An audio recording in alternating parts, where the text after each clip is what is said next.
En este espacio se habla de la propiedad privada, del Estado de Derecho, de la economía de libre mercado.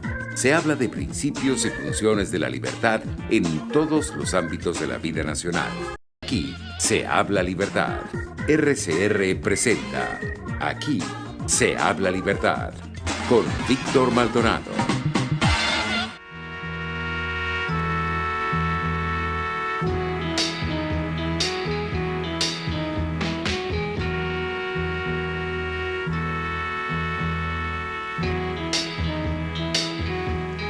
You're just too good to be true.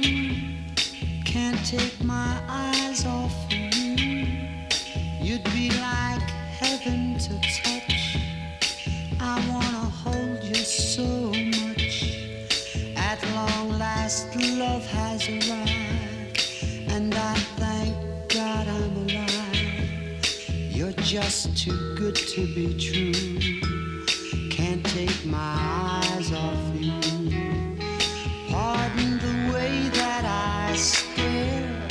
There's nothing else to compare. The sight of you leaves me weak. There are no words left to speak. But if you feel like I feel, please let me know that it's real. You're just too good to be true. Can't take my eyes off you.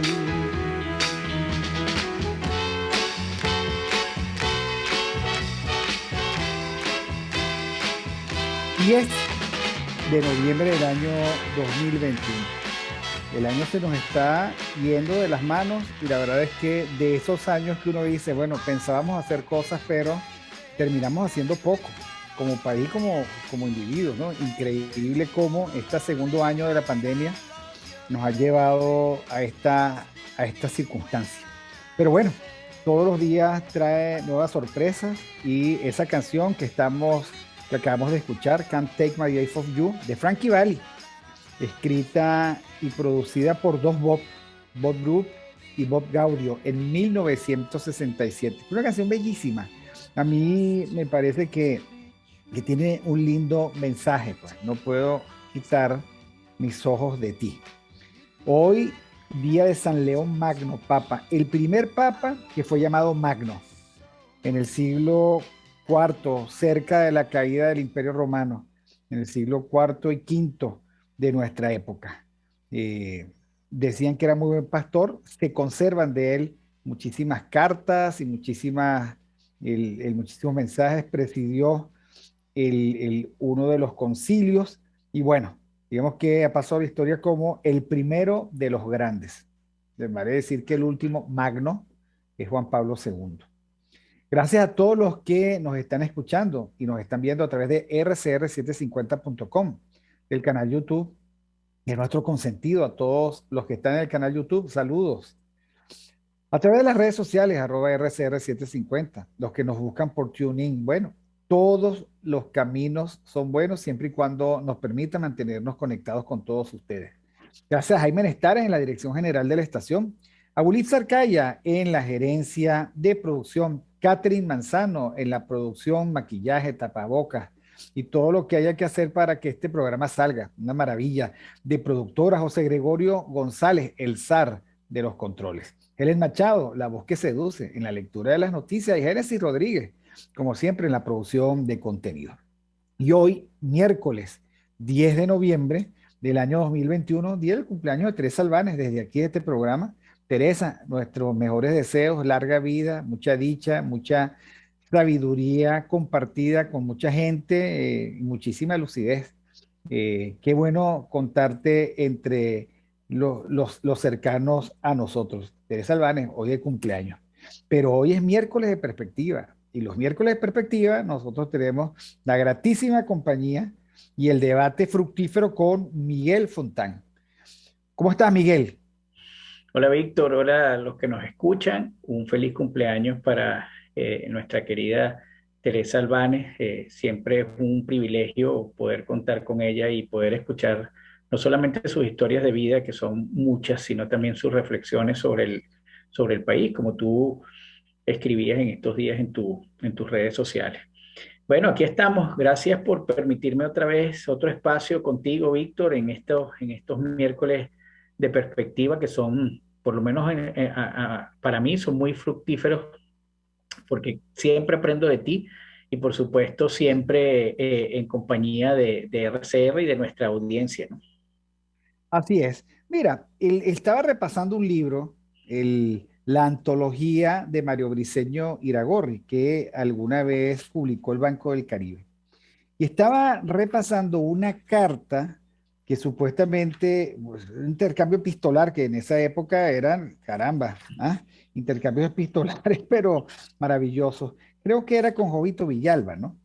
Y están hablando precisamente de un tema importante, de la tolerancia y de la enmienda. Y simplemente saco una frase al voleo para comenzar a discutir, porque él llega y dice, si queremos gozar nuestra libertad, busquemos que los otros gocen la suya. La libertad entre seres esclavos, lejos de ser ímpetu, resulta un insulto anonadante. La opinión que se expresa entre seres a quienes se impone una uniforme manera de pensar tendrá el valor de un grito en medio de una oscura soledad. Tolerar es convivir y no transigir. Y lo dejo hasta aquí porque digamos que leyendo este libro, Miguel, uno cae en cuenta de, oye, qué lejos estamos de los mínimos indispensables para pensar que estamos en democracia. Esto no es democracia. Y por lo tanto, el ponerle adjetivos que si democracia imperfecta, democracia con arteriosclerosis, democracia adolorida, democracia abandonada, democracia violada, es siempre un engaño a la gente.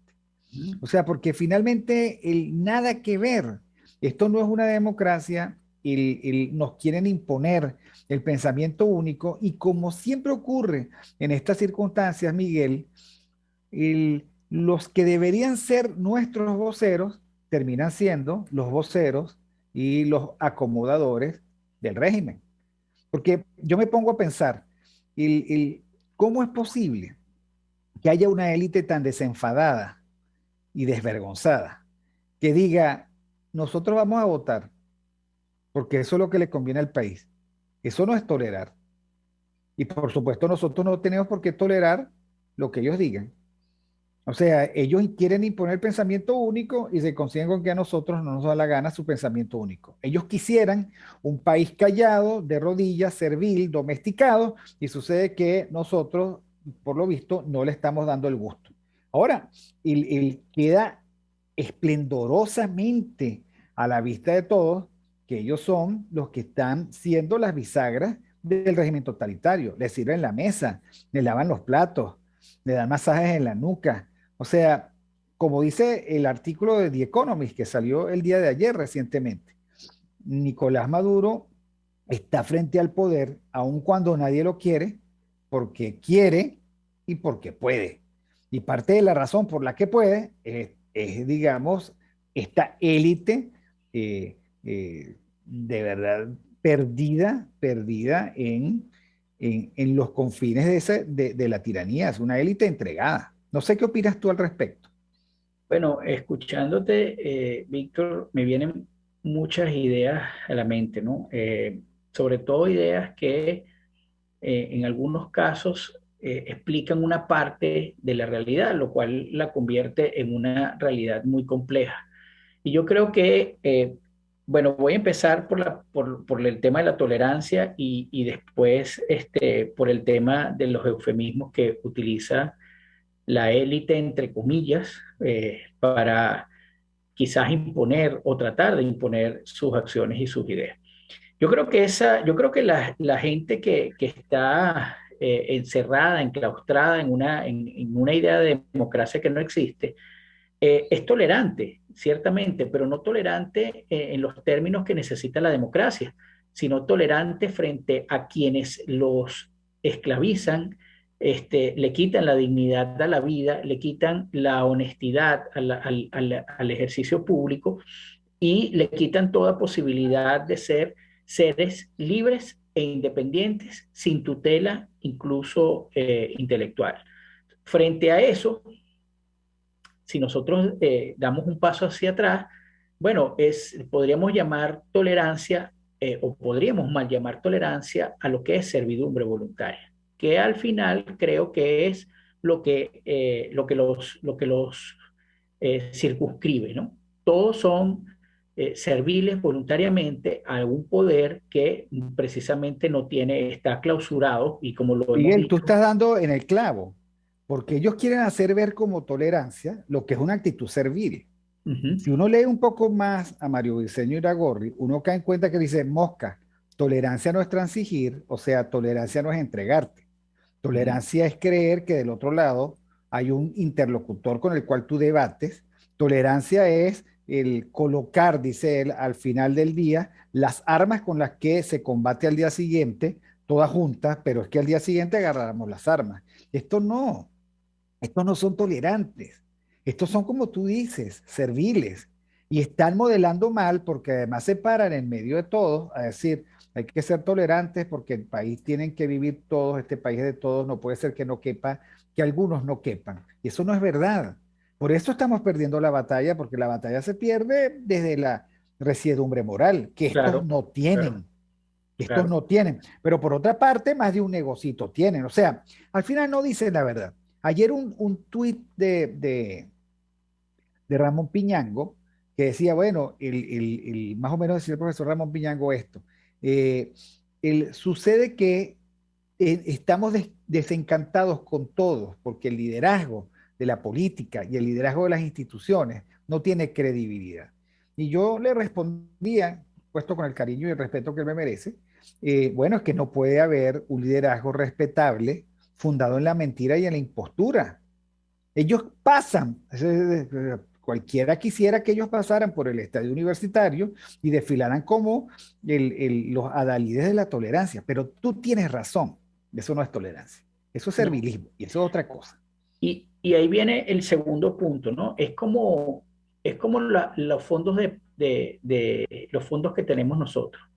Lo mismo hacen los analistas políticos, algunos de buena fe, otros, como tú dices, porque les interesa hacerlo. Entonces ponen un fondo atrás que no es real. Y sobre ese fondo atrás hacen el análisis. Entonces por eso es que a la democracia le ponen adjetivos. Insuficiencia democrática, democracia delegativa, autoritarismo competitivo, cualquier cosa que les permita mantener vigente esos análisis que no tienen ningún asidero en la realidad, pero también que les otorgue al mismo tiempo discursos que le permitan justificar eso que nosotros llamamos bueno, nosotros no, utilizamos el término de la Boiti para llamarlo servidumbre voluntaria. Entonces, nosotros los ciudadanos, por supuesto, estamos desencantados. ¿Pero por qué estamos desencantados? Porque nos dimos cuenta que eso es un fondo de pantalla que no es de verdad.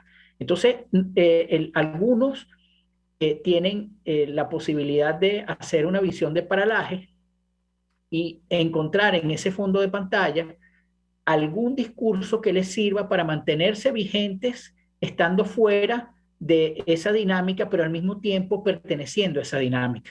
Es decir, yo vengo, me paro, lo que pasaba al principio cuando tú decías el término ¿cómo es que? Dejando el pellejo, tú le diste un término que ahorita no recuerdo. El pellejismo, el El pellejismo. pellejismo, exactamente. Entonces, yo soy parte de esta dinámica, pero desde el discurso la combato, digo cómo es la realidad, pero nunca hago ninguna acción política que lleve a desmontarla. Bien sea porque no tengo la fuerza o bien sea porque no quiero hacerlo. Entonces, mira, nosotros, bueno, la sociedad de que siempre estuvo a favor de la tolerancia, porque hay una cosa que podemos ir ya decantando.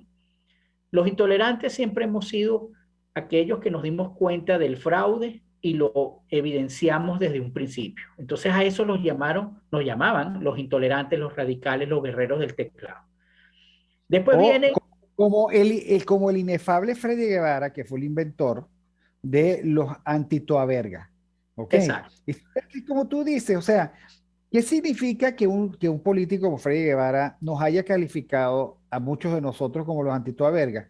que íbamos en contra de su plan. Ahora, un plan absolutamente espurio, un plan sucio, un plan que Sí. negociaba el país. Cada vez que ese joven interviene es para entregar el país. Y bueno, el último escándalo que lo silenció por ahora, porque renace siempre, es el escándalo diciendo, bueno, entreguemos la agenda de la Corte Penal Internacional, pero eso sí que nos paguen bien, a ellos, porque está hablando con voluntad, en una, me imagino yo, en una junta de voluntad popular, no está hablando en una asamblea de ciudadanos, ¿no?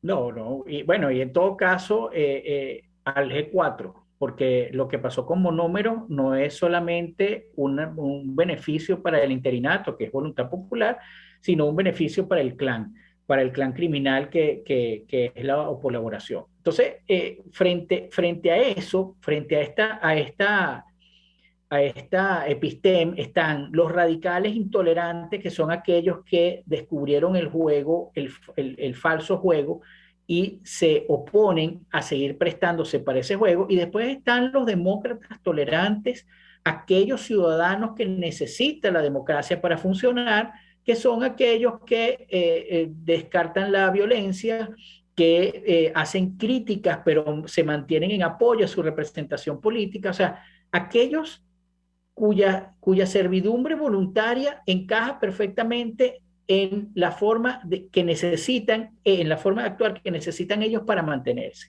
Entonces, claro, frente a esto, nosotros tenemos una tergiversación del término de tolerancia, pero también tenemos una tergiversación del término representación política, y también tenemos una tergiversación del término de hacer política, y tenemos un hueco y un vacío en lo que es la reflexión de lo político en términos de ética, ¿no?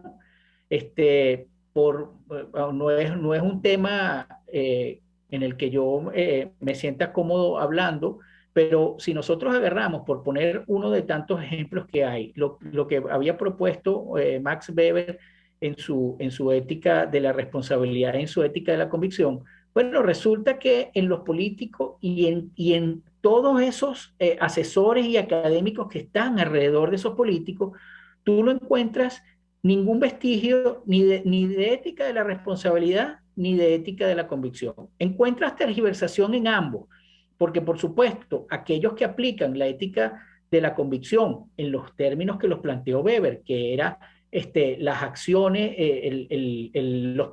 que se rige la acción política únicamente por principios morales, donde siempre y por encima de todo se respetan esos principios morales. Bueno, tú dices, no, en la política necesitas un pragmatismo porque no siempre puedes aplicar la ética de la convicción. El Sí, propio Weber, pero abusan, pero abusan. O sea, claro, claro, Weber se estaba refiriendo a los comunistas alemanes en ese momento. sí, Pero es que, y sin embargo, hay que rescatar alguna convicción, hay que tener, y la convicción que hay que tener tiene, por ejemplo, que ver con la integridad y el pudor.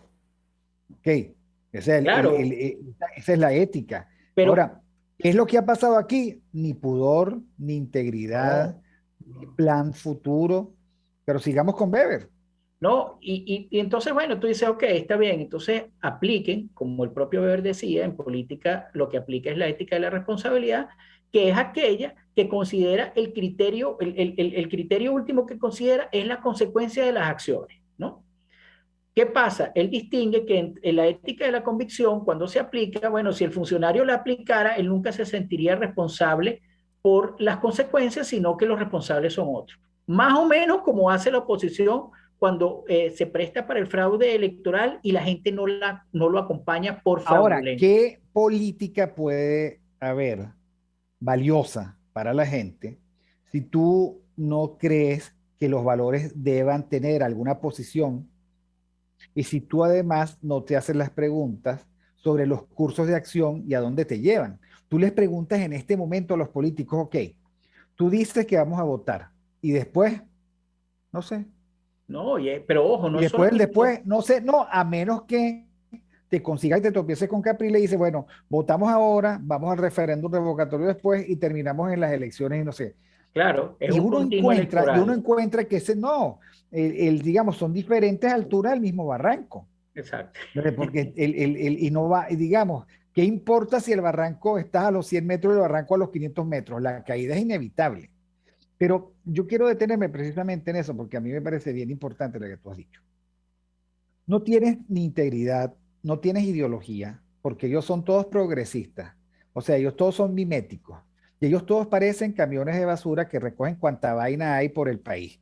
Desde exadecos pasando por gente de un nuevo tiempo. O sea, recogen cualquier cosa, chavistas, lo que fuera.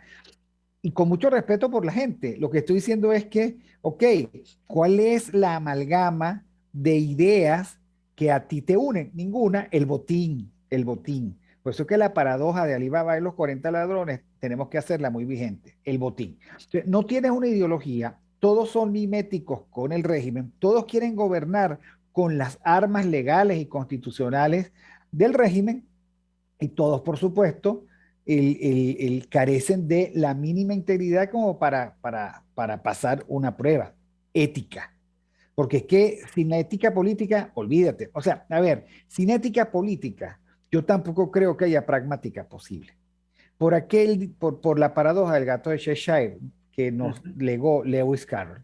Si tú no sabes a dónde quieres ir, es muy difícil que llegues a algún lado y es muy difícil asesorarte sobre el camino que vas a tomar. ¿Ok? Entonces, si no tienes ética, que es algo así como la brújula que te orienta entre el deber y lo que no debes hacer, bueno, ¿cuál es la pragmática? Ninguna. No, la pragmática que usa Nicolás Maduro, que refiere muy bien The Economist, bueno, quiero y puedo, y mi principal día es hoy, carpe diem, punto. Y estos son, quiero y puedo, quiero que ser el líder, puedo ser el líder, nadie me lleva a la contraria. Los Freddy Guevara del mundo son líderes, ¿por qué? ¿Porque tienen representación? No, porque pueden.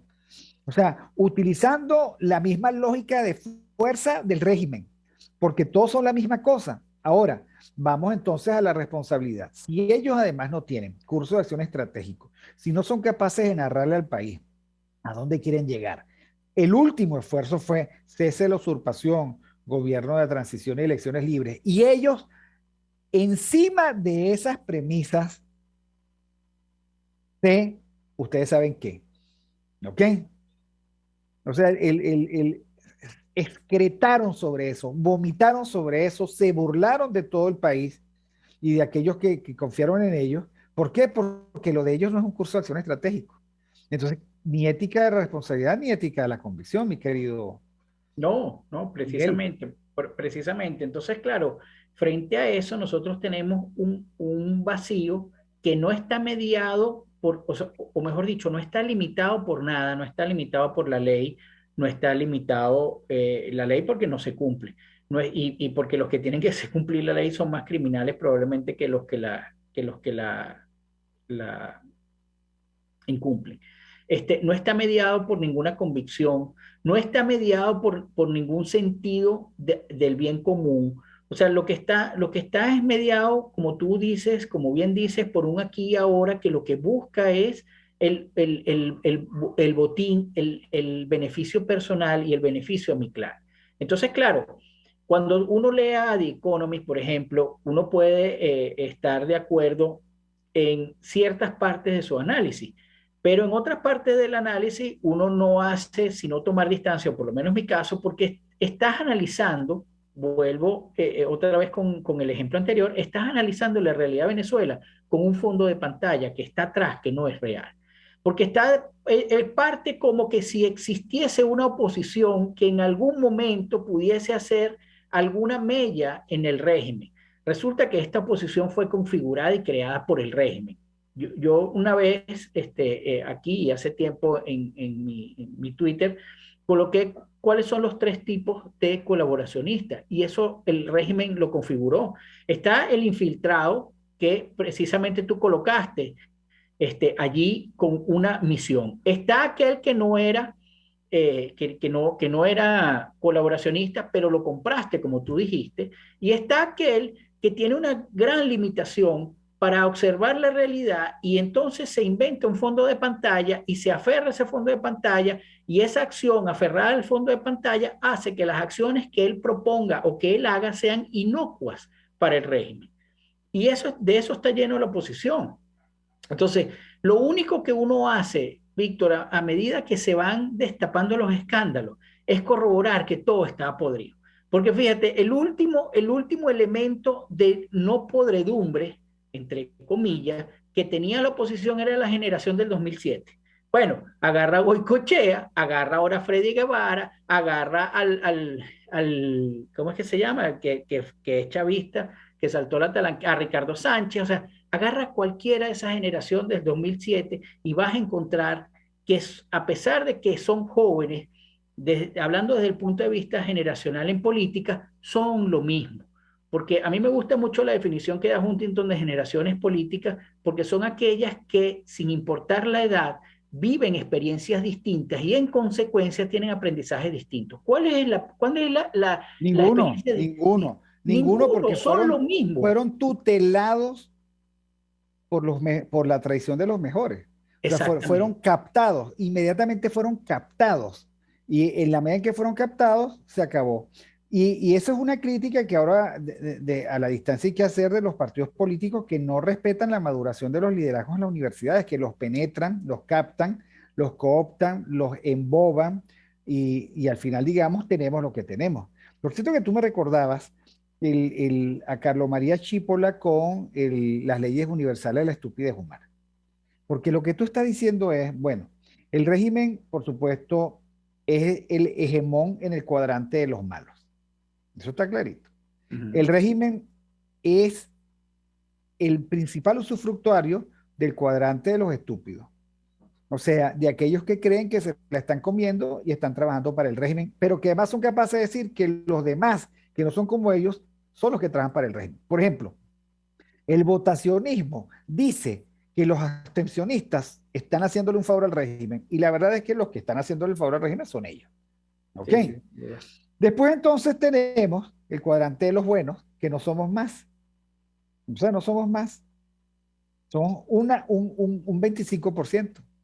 Que claro que en el cuadrante puede haber de todo. Y por último, digamos, el del ignorante, el que absolutamente no le importa, que es funcional a la relación de fuerza. Este no es exactamente la división que hace Carlos María Chipola, sino yo tratando de hacer una relación de esta, porque es que entre la estupidez y la maldad estamos fritos.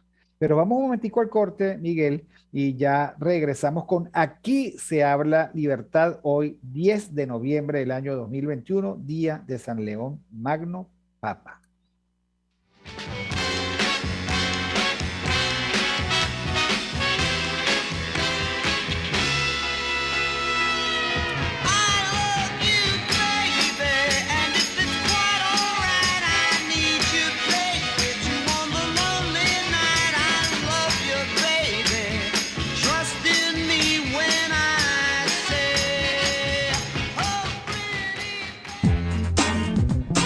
Aquí se debaten temas de interés nacional e internacional.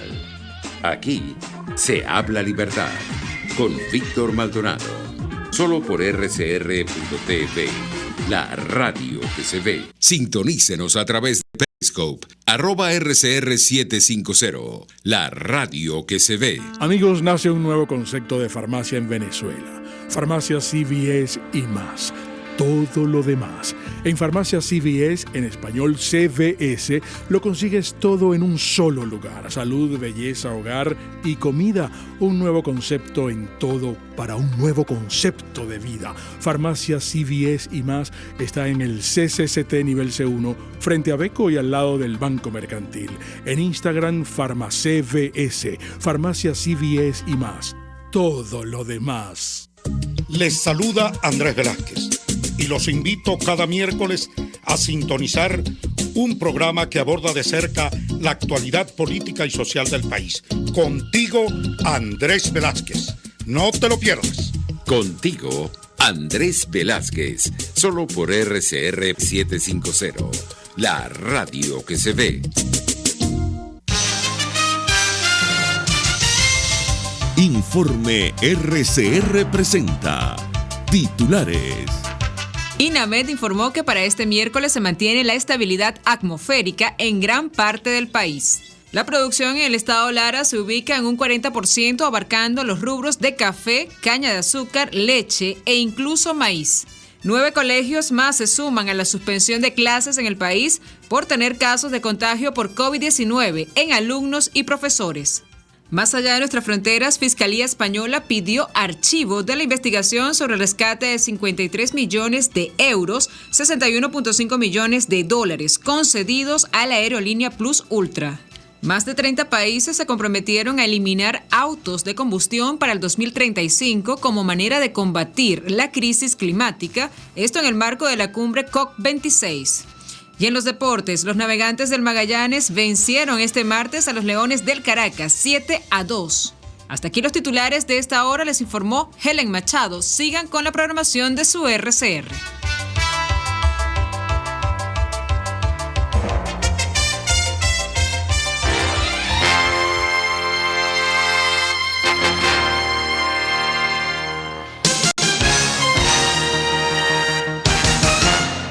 Mis amigos, una empresa comprometida y responsable con su personal es una empresa segura, y Produzca es la compañía pionera en Venezuela que ofrece la mayor cantidad de equipos de comprobada calidad para garantizar la seguridad integral de toda la nómina industrial de cualquier empresa. El catálogo de Produzca es inmenso, todo tipo de guantes, cascos, accesorios y productos varios de protección para tu personal. Conoce más de Produzca en www.produzca.com. Produzca, seguridad en tu empresa de los pies a la cabeza. Sufrir de intestino irritable, reflujo, gastritis o cualquier otra patología gastrointestinal ya no será un problema. La doctora Criselis Gómez, gastroenterólogo, te ayuda en la prevención, diagnóstico y tratamiento de enfermedades digestivas y estudios endoscópicos, diagnósticos y terapéuticos. Mejora tu salud gastrointestinal con la doctora Criselis Gómez, @gastro-salud. Haz tu cita al 0424-198-0043 o visítala en Santa Paula, Plaza 1. Doctora Criselis Gómez, gastroenterólogo. Cuando hablamos de Honda, hablamos de Distasi Motors, el concesionario Honda que pica adelante en precios, condiciones y servicio. Todo el personal de Distasi Motors, tanto técnico como de atención, está actualizado, capacitado y certificado permanentemente para atender correctamente tu vehículo. www.distasi-honda.com.ve. Distasi Motors, tu concesionario Honda en Los Palos Grandes. RCR 750 AM. Porque lo bueno une.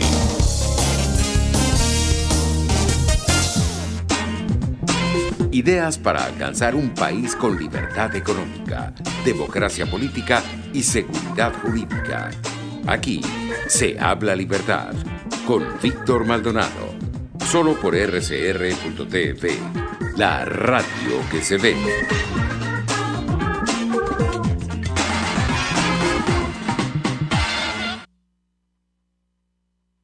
10 de noviembre del año 2021.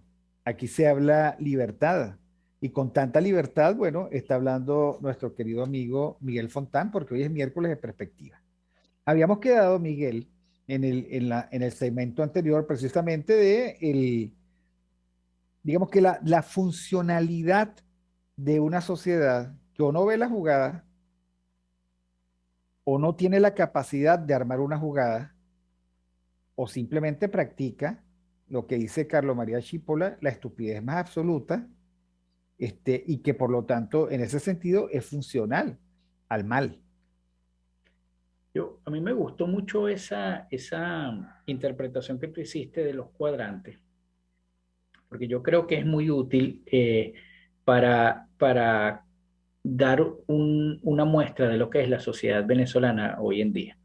Quizá se pudiese discrepar en las proporciones que ocupa cada cuadrante, pero ese no es el caso, porque la utilidad, por lo menos desde mi punto de vista, que da esos cuadrantes, es ver desde qué perspectiva se ubica cada ciudadano para ver, entender la realidad y, por supuesto que todos la padecemos, menos aquellos que están en el poder, pero por lo menos padecerla de la forma menos miserable posible, ¿no? Porque no es lo mismo que el régimen te haya quitado tu poder adquisitivo, te haya destruido tu familia, te haya destruido tus sueños de futuro, te haya destruido la posibilidad de desarrollar la vida digna de ser vivida, y aún así tú vayas todavía frente a, o de la mano de una colaboración que no es más que la construcción de este régimen para poder neutralizar la disidencia, ¿verdad? Como hemos dicho antes, esta oposición es un dispositivo para neutralizar la disidencia, y entonces tú vayas de la mano y todavía no te des cuenta que tienes un fondo de pantalla atrás que dice, bueno, es que si yo voy a votar, puedo lograr un cambio. El régimen adjudicará una que otra gobernación, una que otra alcaldía, pero hay una diferencia. No es que a través de la organización pacífica por el poder un grupo de ciudadanos alcancen el liderazgo en esas Sí, instituciones. no hay una expectativa universal de respeto de la voluntad del ciudadano. No, Punto. es que el A lo mejor régimen, a lo mejor la respetan en Chacao, a lo mejor. no, y ni A lo mejor la siquiera, respetan en Baruta, a lo mejor. y Pero ni una si- expectativa universal, no. Nosotros, y- por ejemplo, podemos inferir. Táchira no la van a entregar, Bolívar no la van a entregar, Guárico no la van a entregar, Apure no la van a entregar. Y así uno hace Distrito Capital, no lo van a entregar. Miranda yo no creo que la entreguen. Por allí algunos dicen que el Zulia, pero bueno, los despojos del Zulia que se le va a entregar a Manuel Rosales, a lo mejor sí, no lo sí, sabemos, bueno, porque estuvieron dispuestos a entregarlas en la gobernación pasada. sí, O sea, es que el problema es que tanto, bueno, aquí por lo menos desde mi punto de vista, hay otras consideraciones, que es también la pugna que ellos tienen a lo interno, porque lamentablemente la política hoy en día, después de años de destrucción, después de años de degradación de las instituciones que podían de alguna manera ser contrapesos al poder, la política y el político, la política entendida como la acción dentro de esas instituciones y la acción de los partidos políticos, y el político son simplemente instrumentos de algo más fuerte que está atrás. Y es los que manejan el dinero, los que compran voluntades, los que se hicieron ricos a costa del chavismo, los SAP locales, pues parroquiales. Entonces, claro, frente a eso, uno no puede, uno ve el juego que dan sus instrumentos, sus títeres. Por ejemplo, uno ve el juego que se está dando entre Ocariz y Uzcategui, y uno empieza a atar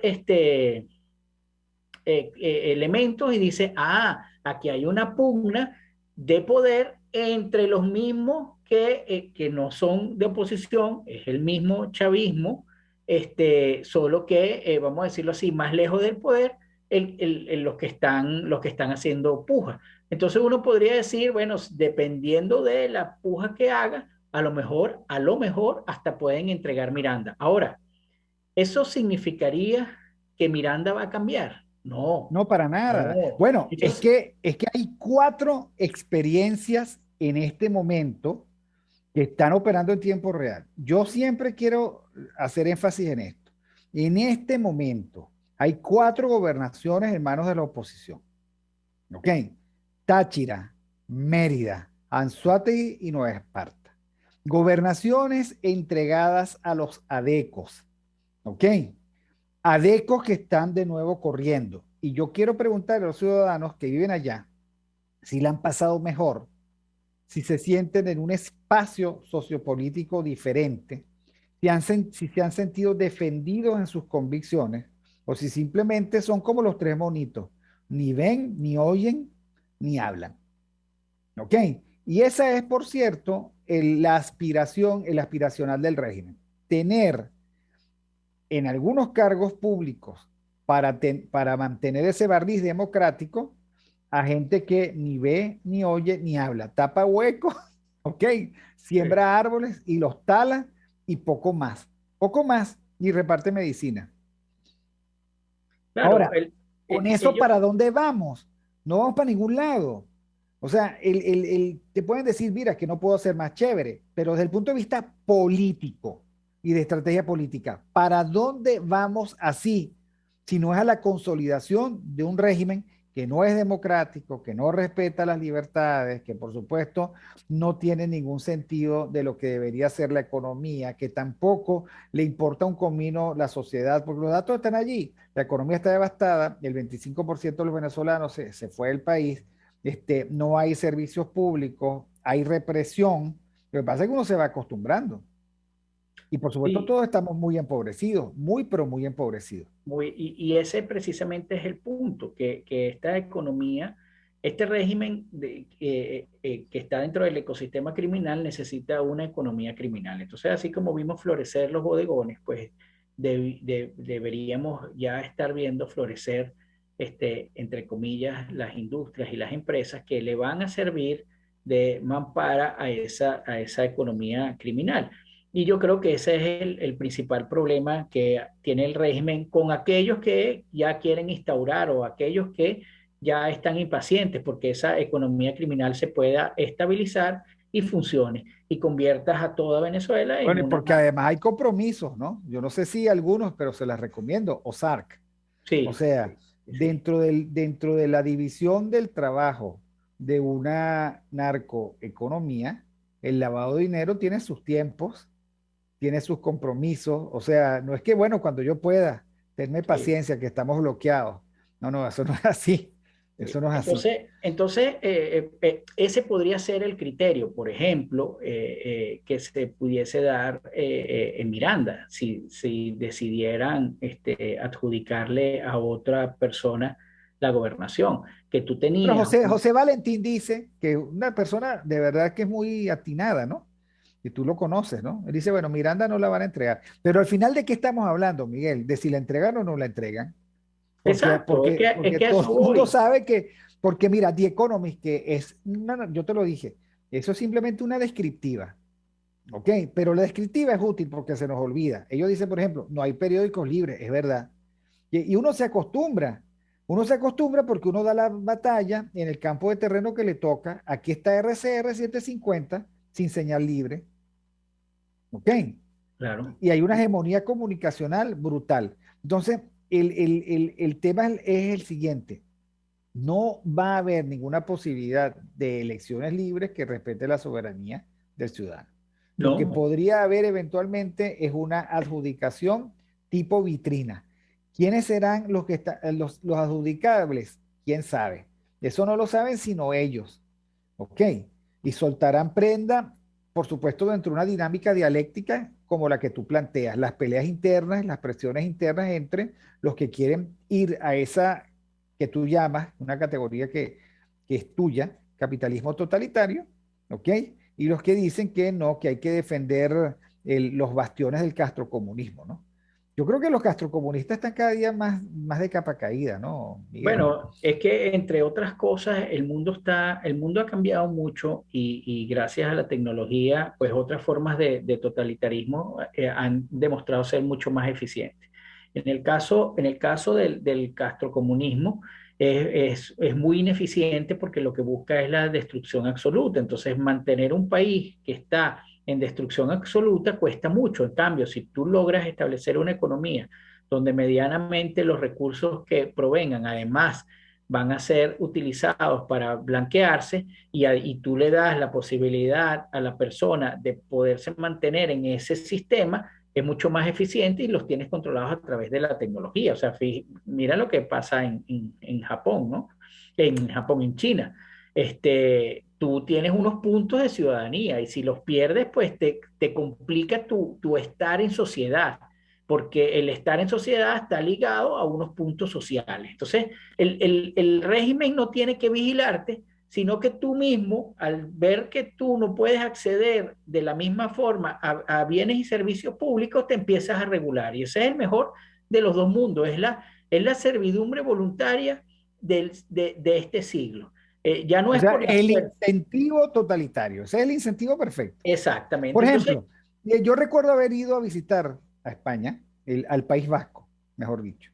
Entonces, lo primero que me decía mi amigo, el padre Miquel de Viana, con quien recorrí el País Vasco, es, cuidado que aquí no se puede manejar tomado, porque te dan un carnet de puntos y si te agarran, con el licor que no debes tener en tu sangre, te quitan puntos y al final te quedas sin licencia. Y además, cada vez que te agarran y te agarran tomado, te quitan 600 euros, que es mucho dinero en todos lados. Sí. Entonces, claro, es el sistema de incentivos que trata de modelar tu conducta. Eso lo vieron los regímenes totalitarios. Bueno, esto es lo mío.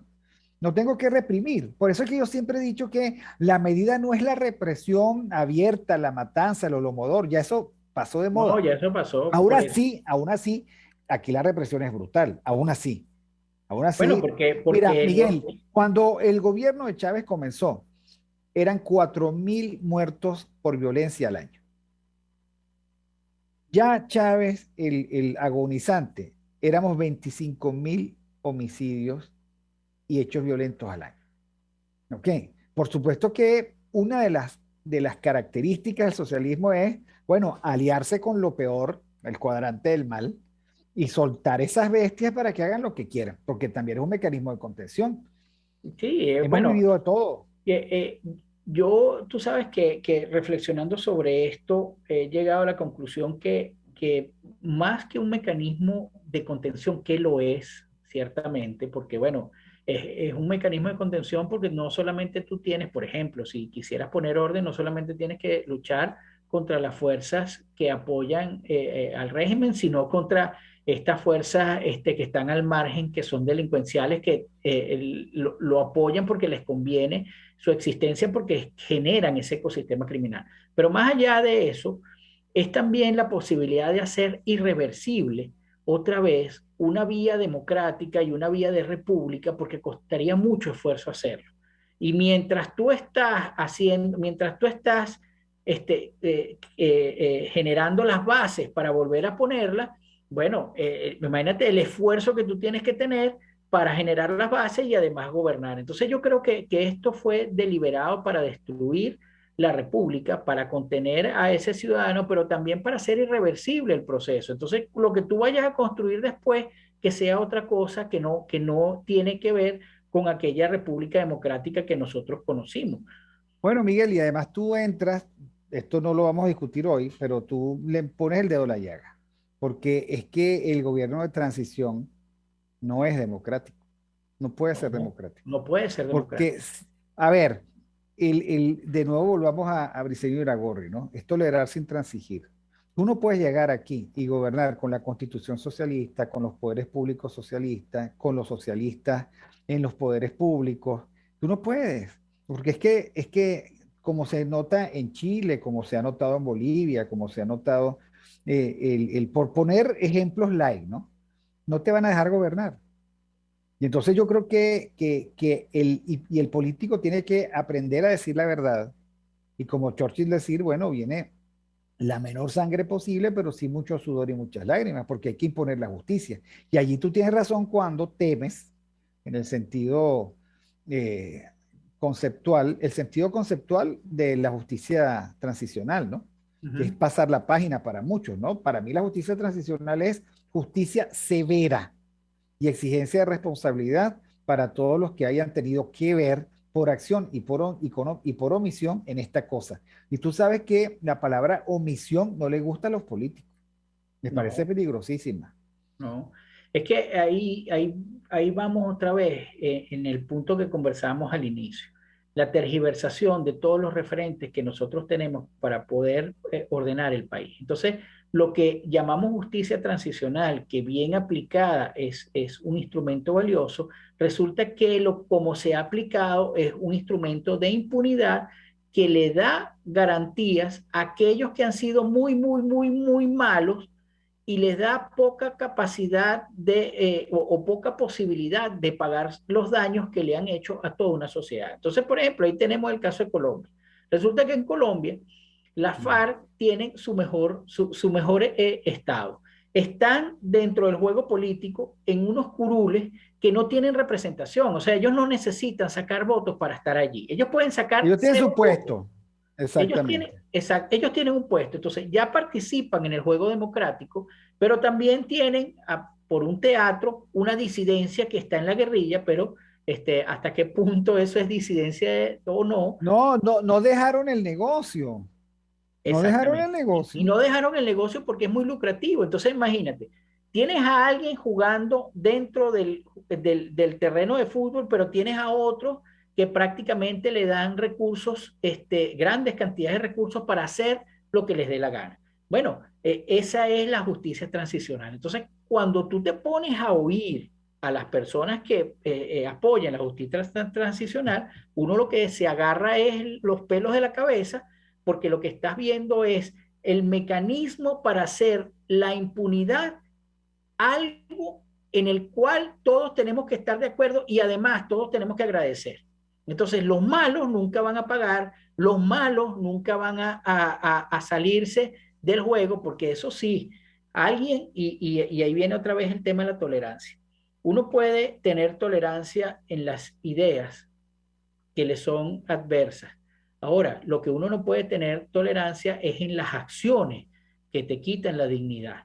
Y cuando nosotros tenemos lo que hemos visto nosotros en Latinoamérica en los últimos años, es que precisamente los políticos que debían defender el Estado, que debían defender al ciudadano, que debían ejecutar la razón de Estado, que es proteger la propiedad y la vida, entre otras cosas, lo que han hecho es ser tolerantes frente a los actos que precisamente van en contra de eso. Lo vimos en Colombia, lo vimos en Chile, por supuesto lo vimos en Venezuela.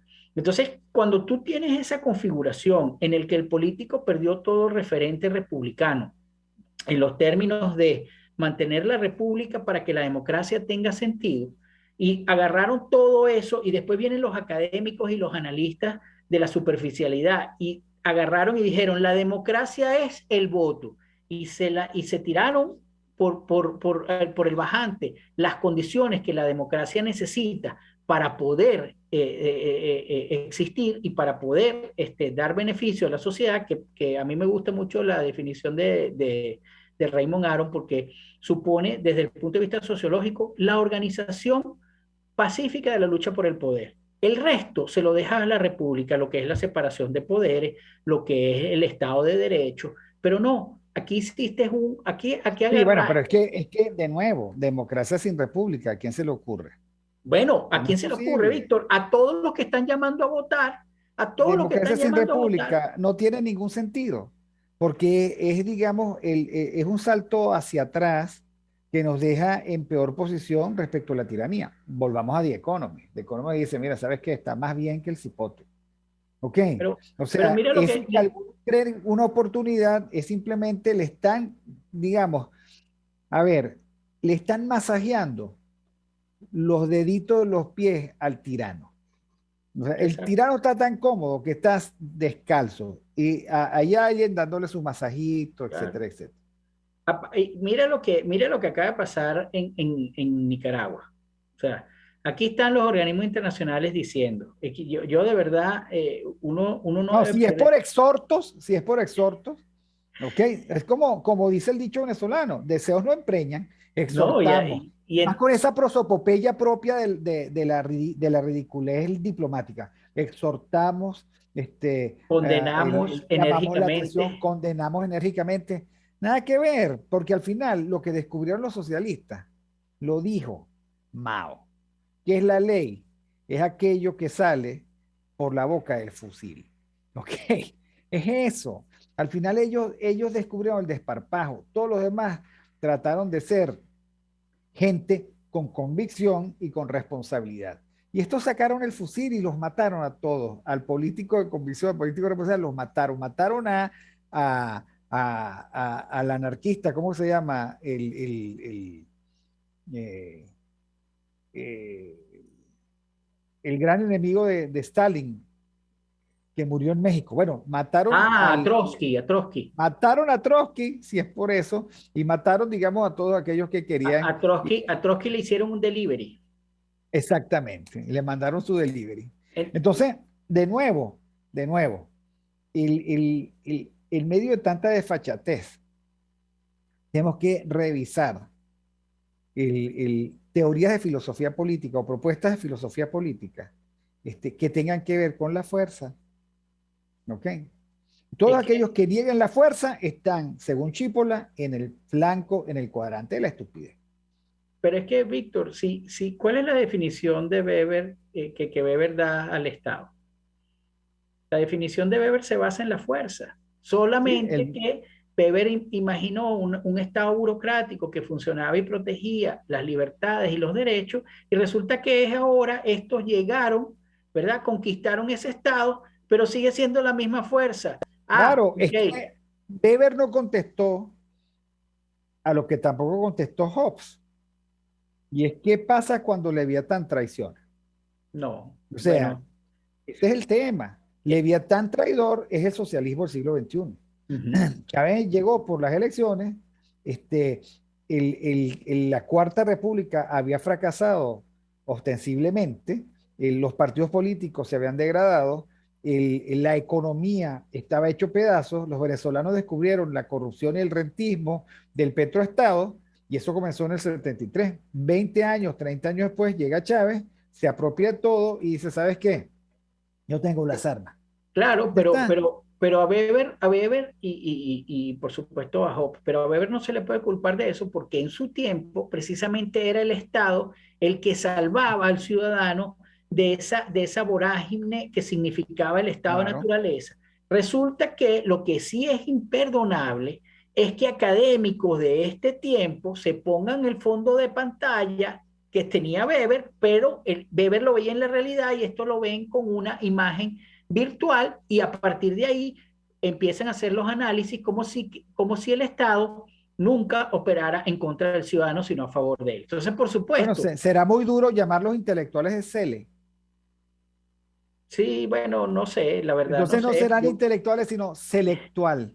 Son los selectuales venezolanos los que están fregando la cosa. Porque mira, Weber murió con la peste después de creo que se llama la peste negra, después de la Primera Guerra Mundial. Y él murió preocupado, precisamente por la exacerbación comunista, nacionalsocialista. Si él hubiese vivido, algunos dicen, si Weber hubiese vivido, hubiese salvado a Alemania del fascismo, del nazismo, perdón. ¿Quién sabe? Porque eso es demasiado voluntarismo. Pero, de nuevo, si tú te descuidas, la ley comienza a ser aquello que sale desde la punta de un fusil. Claro, es que la ley siempre, y por eso traje a colación en la definición de Weber, porque es la violencia legítima.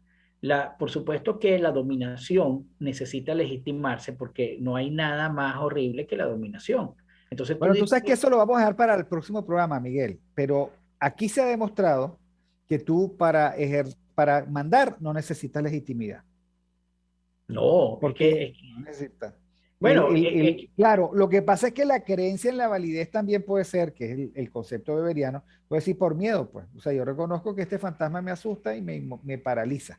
Pero yo creo que eso vale la pena que lo trabajemos en el próximo programa porque se nos fue totalmente el tiempo y ya Catherine debe estar sacando la lengua, mandando unas flechas, etcétera, etcétera. Bueno, esto fue todo en Aquí se habla libertad del 10 de noviembre del año 2021, San León Magno Papa. Gracias a Jaime Nestares en la dirección general de la estación, a Willy Zarcaya en la gerencia de producción, Catherine Manzano en la producción, José Gregorio González en los controles, Helen Machado en la lectura de las noticias, Genesis Rodríguez en la producción de contenido y al fraterno Miguel Fontán en su miércoles de perspectiva. Hoy tratamos de hablar sobre ética pública y tolerancia. Yo creo que nos salió bien. Muchísimas gracias a todos y nos vemos el próximo viernes. Chao.